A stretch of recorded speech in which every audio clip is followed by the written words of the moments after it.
کہ کسی صحابی پر اس کے والد نے تنقید کی یا اس کے بیٹے نے تنقید کی یا اس کے بھائی نے تنقید کی، او خدا تو اس پر بھی خاموش نہیں رہا، تم ہمیں کہتے ہو خاموش ہو جاؤ؟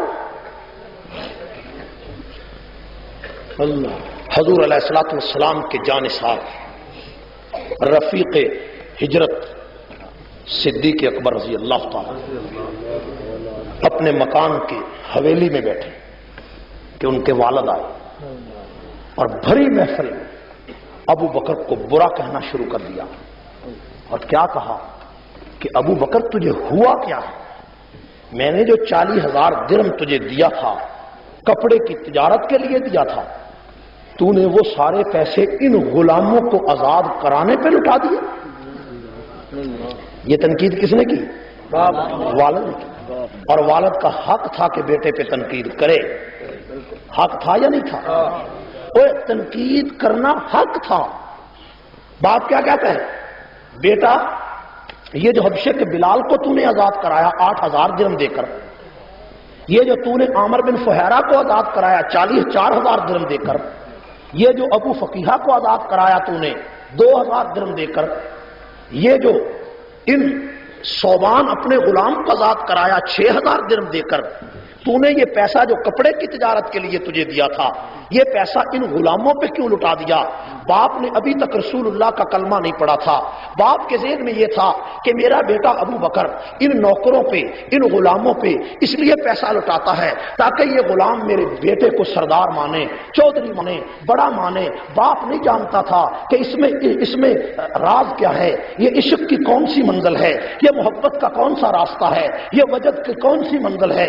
باپ اس فلسفے کو نہیں پا سکا تھا، والد نے ابھی تک کلمہ نہیں پڑھا تھا، اس نے بھری محفل میں صدیق سے کہہ دیا کہ اگر تو نے پیسہ لٹانا تھا کسی چودھری پہ لٹاتا، کسی سردار پہ لٹاتا، چودھری تیری عزت کرتے، چودھری تجھے سلامی دیتے، نعوذ باللہ ان کمیوں پہ تو نے پیسہ لٹایا، ان کمیوں پہ تو نے دولت لٹائی۔ یہ والد کا خیال تھا۔ والد نے بھری محفل میں 40 آدمیوں کی موجودگی میں صدیق اکبر پہ تنقید کر دی، صدیق کی نیت پہ شبہ کر ڈالا، صدیق کو سخت سست کہہ ڈالا۔ ابو بکر جواب میں نہیں بولا، صدیق نے اف تک نہیں کی، صدیق نے باپ کے سامنے کوئی جواب نہیں دیا، لیکن آنکھوں سے مینا آنسو می کی طرح برسنے لگے۔ ابو بکر روتا رہا، رو رو کر پیغمبر کی محفل میں آ گیا، رسول اللہ کی محفل لگی ہوئی ہے۔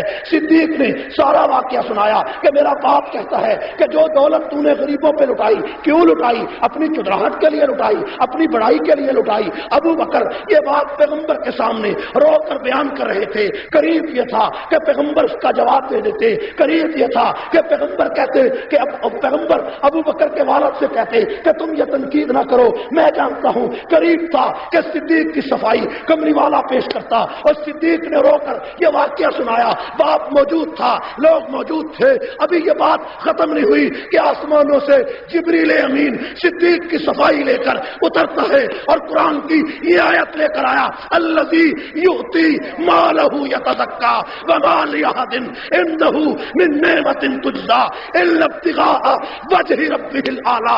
اے محمد، جس ابو بکر نے اپنی دولت غلاموں پہ لٹائی ہے، میں عرش پہ اعلان کرتا ہوں کہ اپنے لیے نہیں، الا ابتغاء وجہ ربہ الاعلی، یہ اس لیے لٹائی کہ عرش پہ خدا اس سے راضی ہو جائے۔ کہ تنقید کرنے والا کون ہے؟ کون ہے؟ باپ ہے۔ جس پر تنقید کی جا رہی ہے وہ بیٹا ہے۔ بھری محفل میں تنقید ہوئی، سارے لوگوں کے سامنے تنقید ہوئی، رسول اللہ گواہ ہے تنقید ہوئی۔ پیغمبر ایک لفظ میں کہہ دیتے ابو بکر کے والد سے کہ ابو قحافہ چھوڑ دو، ابو بکر پر تنقید نہ کرو، لیکن پیغمبر ابھی نہیں بولے کہ عرش ہل گیا آئے اور صدیق پر تنقید بات کرے، عرش ہل جائے۔ آج اس ملک میں صدیق کو ابلیس کہا جائے، میں کہتے چپ کر جاؤں، صدیق کو شیطان کہا جائے، میں کہتے چپ کر جاؤں، صدیق کو منافق کہا جائے، میں کہتے چپ کر جاؤں۔ میں ابو بکر کی صفائی پہ نہیں بولوں گا، میرے سے بڑا اسلام کا دشمن کوئی نہیں۔ خدا خاموش، آج تنقید ابو بکر پہ ہوگی، میں خاموش، نہیں رہوں گا، میری جماعت کا 8 سال کا بچہ خاموش نہیں رہے گا، 8 سال کا بچہ صدیق کی آبرو کے لیے کٹ جائے گا، ہتھکڑی پہن لے گا، تختہ دار پہ چڑھ جائے گا، ابو بکر کی صداقت کا شورا آوازہ پوری دنیا میں گلی گلی میں کوچے کوچے میں لگاتا رہے گا، جیلیں آئے گی تب بھی لگائے گا، دہار آئے گا تب بھی لگائے گا، گولیاں مارو گے تب بھی لگائے گا، کیوں کہ صدیق پہ تنقید ہو، اللہ نہیں چپ کرتا، میں کیسے چپ ہو رہا؟ آج ابو بکر